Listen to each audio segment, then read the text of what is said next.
What's up, everybody? Welcome back to the channel. Today's video is going to be about the Scarlett Johansson lawsuit suing Disney for $50 million for releasing the Black Widow movie on Disney Plus at the same time as they released it in theaters. They were allegedly not supposed to do that, and she's claiming that it cost her up to $50 million worth of salary from this video release. This movie release. I want to talk about that. I want to talk about what exactly this lawsuit is and what merit she has behind it. Disney claims that there is none. And then I want to talk about the potential effects it could have on Disney, and also the potential it could have, the effects it could have on companies such as AMC. So before we get started on that, if you wouldn't mind dropping a like on the video and think about subscribing if you have not already. Thank you, and let's jump right into it. Scarlett Johansson sues Disney over Black Widow release. The star said making the film available on Disney Plus at the same time it opened in the theaters dramatically lowered box office revenue, which could cost her tens of millions of dollars. So instead of going through the articles, all the information they have in the articles comes right from this complaint here. This is the official complaint that they filed, that she and her attorneys filed. So I've gone through here and I've highlighted a few things. Looks like a lot, but it's really not. So without wasting any time, we'll just jump into it. Ms. Johansson extracted a promise from Marvel. All the things about this promise from Marvel are going to be in green here. And then the yellow is just general topics. I've got blue for the timeline, you know, to track the order of things. And then, like I said, all this green. And pink is just kind of a different topic inside this other topic. I know, whatever. So anyways, Ms. Johansson extracted a promise from Marvel that the release of the picture would be a theatrical release, exclusive to movie theaters. Disney was well aware of this promise, but nonetheless directed Marvel to violate its pledge. Instead, released the picture on the Disney Plus streaming service the very same day it was released in the movie theaters.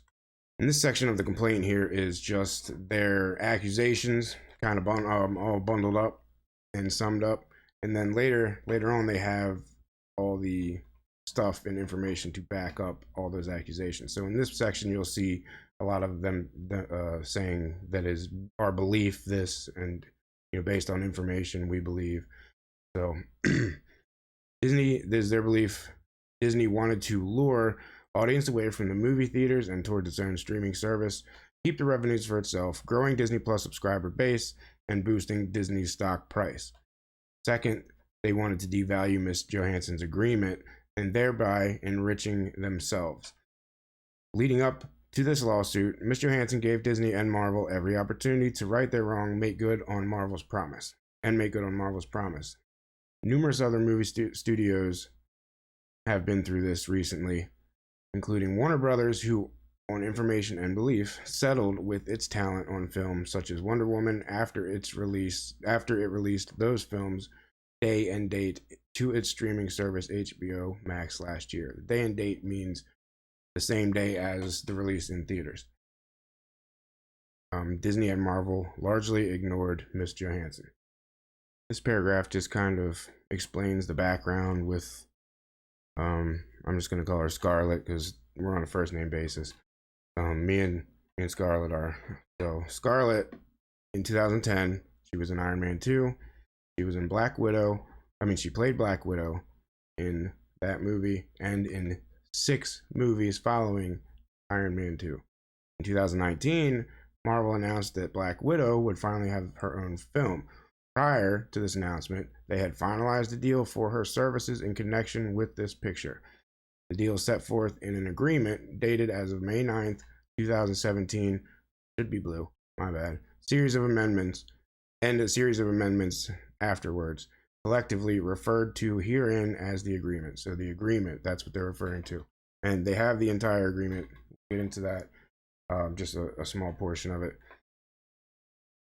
At issue in this lawsuit is the portion of this agreement that guaranteed her a share of the box office receipts, meaning the receipts from movie theater ticket sales.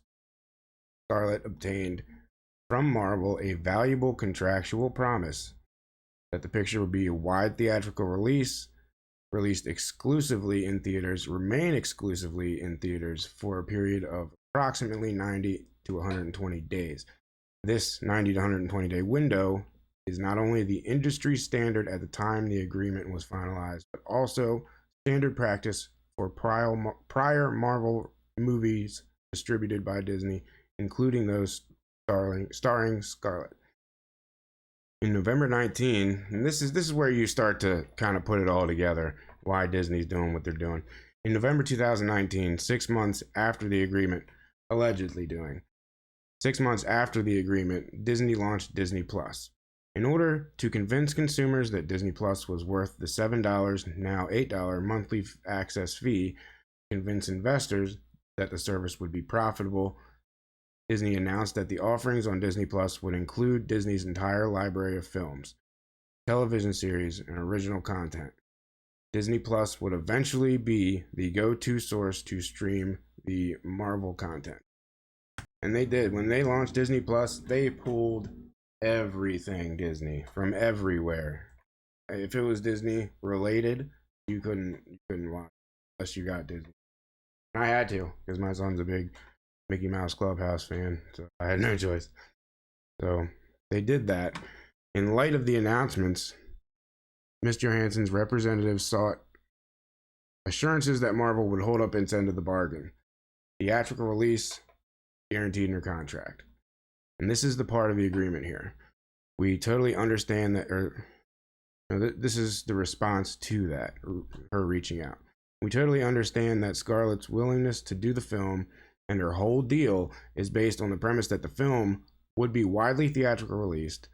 And should the plan change, we would need to discuss this with you and come to an understanding, as the deal is based on a series of very large box office bonuses. Emphasis added on very large. Not my emphasis, their emphasis.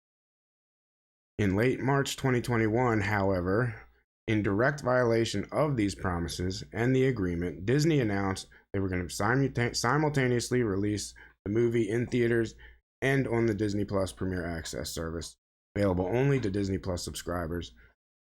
Unlimited access, you know the deal. Additional $30 per film fee beyond the monthly subscription cost. So not only did you need to pay the $30 to see it, but you needed to subscribe if you hadn't subscribed already and pay the subscription cost on top of that. Ignoring Scarlett's agreement and or overruling Marvel's wishes to comply with it. In the marketing campaign that followed, Disney frequently highlighted the picture's availability on Disney Plus, usually side by side with Scarlett's image. Throughout this process, Scarlett, through her reps, attempted to negotiate with Marvel to reach out the aforementioned alternative quote-unquote understanding that they mentioned, and that Marvel's chief counsel had promised.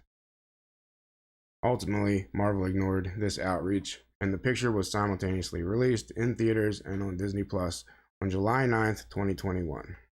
This next paragraph is where you can feel the frustration in this next bit. No one's surprised Disney's breach of the agreement pulled millions of fans away from the theaters.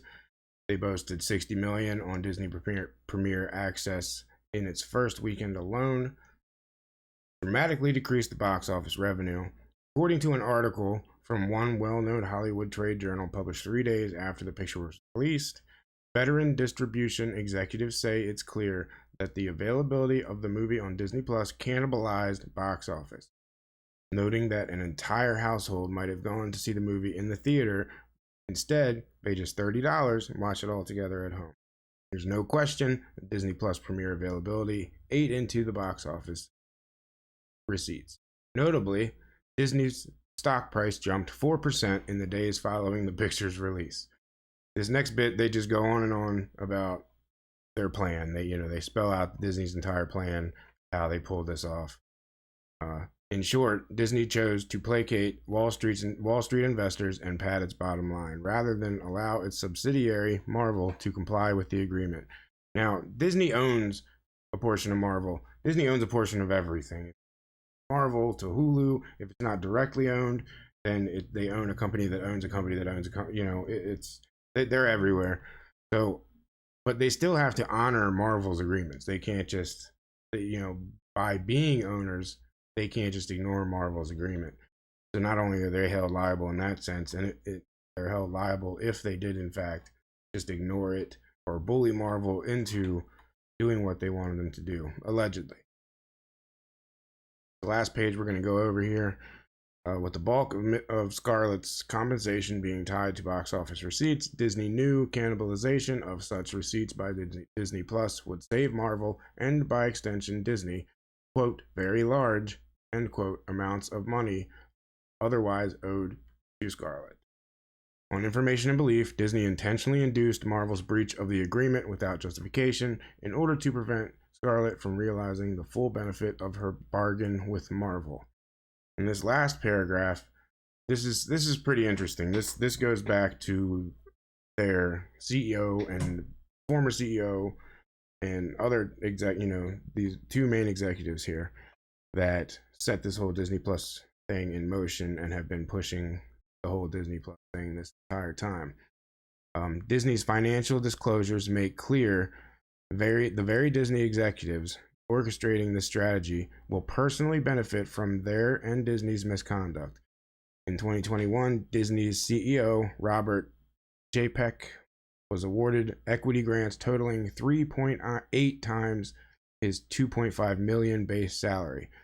Equity grants, probably stock or stock related.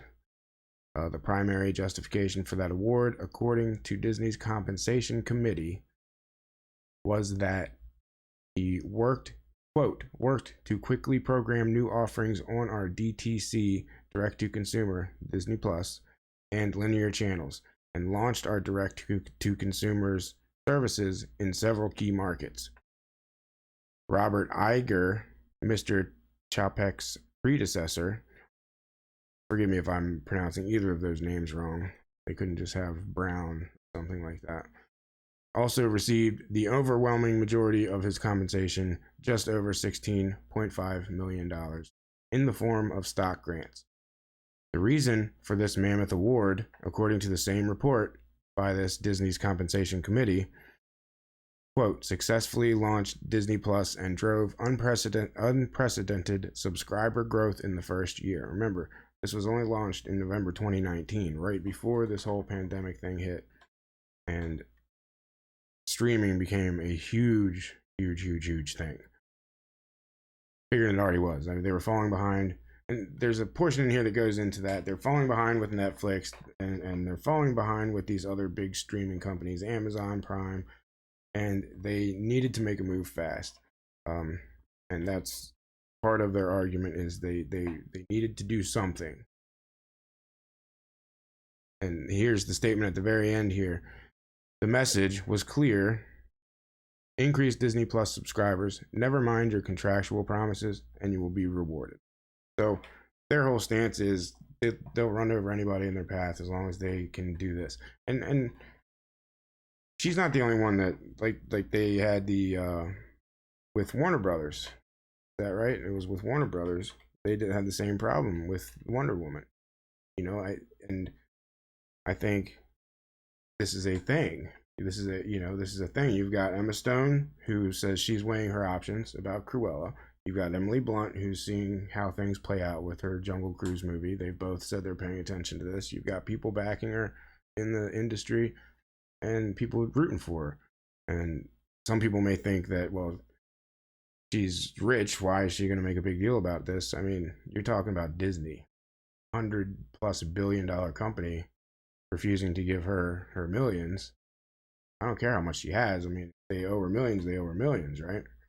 And here is something that Disney strikes back over Scarlett's Black Widow lawsuit, reveals her $20 million payday. And this I find really weird. This is a response of someone who knew they were doing wrong and were waiting to get caught and are trying to point the finger in the other direction. This is like a little kid that got caught lying and said, but look at her, or look at him. So a Disney spokesperson said, there is no merit whatsoever to this filing. The lawsuit is especially sad and distressing in its callous disregard for the horrific and prolonged global effects of the COVID-19 pandemic. Disney has fully complied. Now, let's not forget, this is Disney saying this. Disney, who reopened their theme parks in the middle of the summer in 2020, right in the middle of this pandemic, reopened their theme parks, and they're going out and calling her out for her, quote, callous disregard for the horrific and prolonged global effects of the COVID-19 pandemic. Disney has fully complied with Miss Johansson's contract, and furthermore, the release of Black Widow on Disney Plus has significantly enhanced her ability to earn additional compensation on top of the $20 million she has received to date. So, telling people how much she's been paid, telling people how her deal is working, like she has the opportunity to earn more money from Disney, I guess, maybe, with the money it's making on Disney Plus. I'm not sure how her deal was structured, but this is a don't worry about what I did. Look at how she's benefiting. Don't worry about what I'm doing, Look at how much money she's making. Why are you worrying? Why are you bothering me? It's nonsense, and anybody can see right through this response. So the reason why I think this could be important, if I'm AMC and I'm Adam Aaron, I'm watching to see how this plays out. Not because I think that she's going to win a lawsuit. I don't think it's going to take a lawsuit. There was doubt. The article, it was a Disney rep that said they were surprised that it ever got as public as it did. I mean, so they should have kept this under wraps and never let it get public and just taken care of her before it ever made this much noise.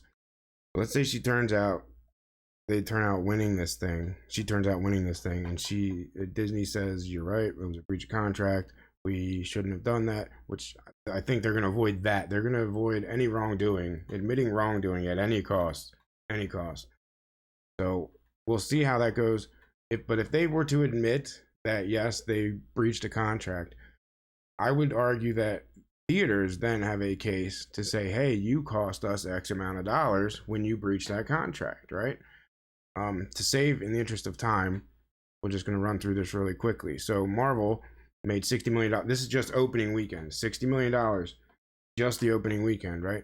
At $30 a pop. So that's 2 million households ordering that. And 2 million subscriptions, not even necessarily households, but 2 million subscriptions ordering it. Okay. And people use one subscription for multiple households. Do it all the time. I mean, I see people do it all the time. Share your password. It's a thing. So 2 million 2 million purchases of this movie. And when you purchase this movie, you purchase the movie. You have the right to watch it. When you buy it on Disney Plus, you can watch it as many times as you want to. Pay the $30. You have unlimited access to it. You can watch it. You can invite your friends over to watch it after that. You can invite 15 more friends over to watch it after that. You can share your password with your girlfriend. You can watch it with all her girlfriends, all off of one $30 purchase, right? So one $30 purchase, we'll just assume right here, I looked up average number of people per family in America. We'll assume one purchase is one family. So that's 3.15 people per purchase that could have gone to the movies to see that. So it's 2 million purchases at $30 a piece. 2 million purchases times 3.15. We'll just round it down to 3. That's 6 million people that maybe would have gone to theaters. Low end, because like I said, that's not counting friends and not counting shared passwords. That's not counting. It doesn't count all the people that watch this 100 times with one purchase of $30, whereas they would otherwise be going to the movies multiple times to see the movie, which people do that too. So you're thinking a minimum of 6 million tickets. Yeah, 6 million tickets, movie theater tickets, at whatever the theater charges for the ticket. Not only are we talking about the tickets, but we're also talking about concession revenue, where they reported in Q1 of 2021, $7.4 per person in concession revenue. So 6 million people You got the ticket sales, we'll just call it $10, even though it's more than $10. So that's $60 million in ticket sales, times another $35 million in concessions for the 6 million people at $7 a piece. $35 million in concessions. Well, that's not even the right math, you know. You get the point. $42 million just in concessions from staying at home, Disney Plus subscribers watching this movie. You've got how much did I say in the tickets? 6 million tickets at $10 a piece, $60 million plus another 40. That's $100 million on opening weekend for the potential, just on opening weekend. $100 million cost. So that drags out for that whole 120-day period that they're not supposed to have the video out on their Disney Plus, only supposed to be in theaters. And who knows how much that could potentially add up to. But you're talking about one movie, $100 million, one weekend. Rough estimate, rounding everything down, you know what I mean? So if I'm AMC, I'm paying a lot of attention to how these movie stars and these problems with Disney and the releases of these films plays out, because they may have a case. And not only do they have a case potentially, but let's say Disney decides, okay, we've been caught, we're not doing this anymore, let's scale back on the releasing videos. That's potential revenue coming up, even, you know, revenue that's been taken from them by Disney. That's potential revenue that could start flowing back in, even with nothing changing. Disney doing what they're supposed to be doing and let the movies come out when they're supposed to come out in theaters and on Disney Plus. And that goes for everybody, not just Disney. All these streaming services. So that's all I've got for this video. If you enjoyed it, please leave a like on the way out. I appreciate you watching the whole thing. Sorry, I'm still a little pain. It's been hard for me to focus this whole time, but I appreciate you spending the time with me watching this video. See you guys next time.